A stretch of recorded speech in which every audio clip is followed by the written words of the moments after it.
Hi guys, Rocksteady here, bringing you a video game review of Batman Arkham Asylum.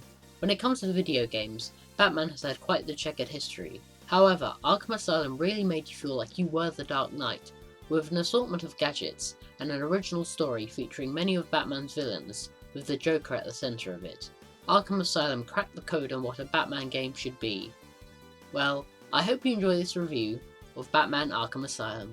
Batman Arkham Asylum is an action-adventure stealth game based on DC Comics superhero Batman, released in 2009 for the PlayStation 3, Xbox 360 and the PC, developed by Rocksteady and published by Eidos Interactive. The game is written by veteran Batman writer Paul Dini, most well known for his work on the 90s animated TV show, and is based on the comic book version of Batman, as opposed to most other Batman games, which are adaptations of the character in other media besides the source material. Arkham Asylum sees Batman pitted against the Joker, who has orchestrated an elaborate plot within Arkham Asylum to destroy Gotham City with an army of mutant creatures. Arkham Asylum is played from an over-the-shoulder third-person perspective, similar to Resident Evil 4 and the Gears of War series, where the player controls Batman as he makes his way around Arkham Island. As well as being able to run, jump and crouch, Batman is able to glide for a limited time and use the grapple gun to ascend to short heights or escape to gargoyle statues, which can be found in many rooms throughout Arkham Asylum. The player can take advantage of Batman's detective skills by switching on detective mode, which activates special visors in Batman's cowl.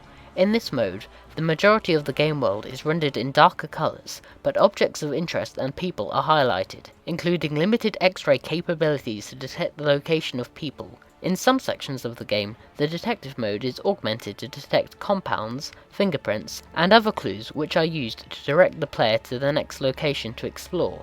It wouldn't be a Batman game without gadgets, and this game has a wide variety of them, including the standard batarangs, explosive gel, the aforementioned grappling gun, zipline launcher, and a code sequencer that can be used to overload security panels, some of which can be used during both normal exploration as well as in combat.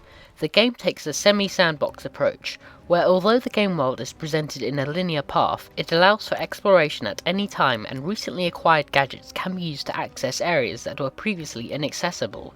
Throughout the game, Batman is confronted by a series of riddles left by the Riddler to find. These riddles come in several forms: Riddler trophies, which are scattered throughout the island, that Batman must collect, and objects which must be scanned using detective mode. Solving these riddles unlocks additional content, including combat and stealth challenge maps, character bios, patient interviews, and character trophies. Solving riddles as well as defeating enemies yield experience points, which can be spent on upgrades to Batman's arsenal in addition to his health and combat abilities.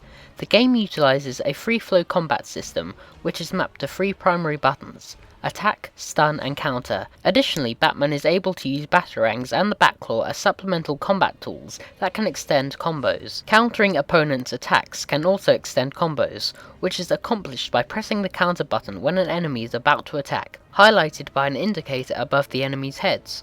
With 3 button attacks, this might possibly be the simplest and most innovative combat system in a video game. With a bit of timing, you can easily clear a room full of thugs without breaking a sweat. The animation does a great job of capturing Batman's brutal movements, and fluid motion makes you feel like you are the Dark Knight. By chaining regular and counter attacks into combos, the player can build up a special multiplier, which further increases with well-timed attacks. When building up a combo, Batman literally darts across the room, giving your opponents no chance of catching up with you. Special attacks can also be used to instantly take down enemies after a certain threshold is reached. In some parts of the game, the player can switch to Predator-style stealth tactics, including silent takedowns and dropping from overhead perches and snatching a foe up in mid-air, or using gadgets like exploding gel to knock enemies off their feet. As you clear a room of enemies, those that are left become terrified and act incredibly paranoid. Swooping round the room silently taking down enemies is incredibly satisfying and one of the real appeals of this game. Hearing henchmen talk smack to Batman always gave me chuckles, and made me toy with their fear even more before finally taking them down. Arkham Asylum includes a number of Batman's rogues gallery, such as the Joker, Harley Quinn, Killer Croc, Scarecrow, Bane, and Poison Ivy. Aside from the Joker, who is the primary villain, each of the other supporting characters have their own unique sections in the game, sometimes taking place in boss battles, where you must use Batman's skill and gadgets to overcome them. A standout section of the game for me was the fight with Killer Croc, although I use the term fight loosely, since you must use stealth to creep around his lair and avoid his attacks from the sewers. The game forces you to move incredibly slowly to avoid Croc, and this raises the tension to almost unbearable levels as you try to complete your objective inside his lair. Though the game includes only a small fraction of the rogues gallery, there are dozens of references to other villains like Mr. Freeze, Calendar Man, Catwoman, and Ra's al Ghul.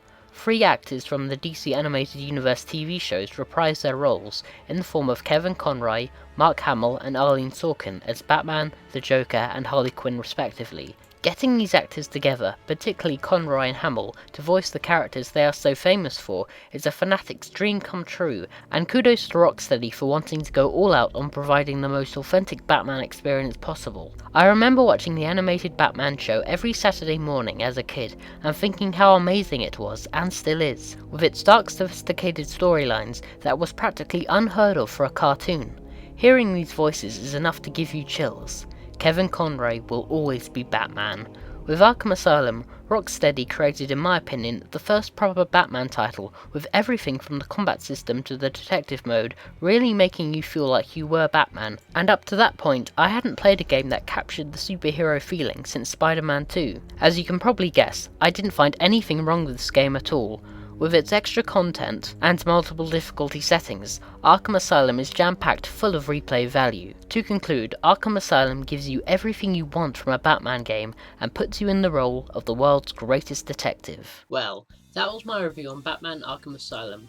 If you liked what you saw, please leave a comment in the section below, as I'd like to hear your thoughts on Batman Arkham Asylum. Hit the thumbs up button, and if you like my work, please visit my channel and subscribe. Until next time, peace out, guys.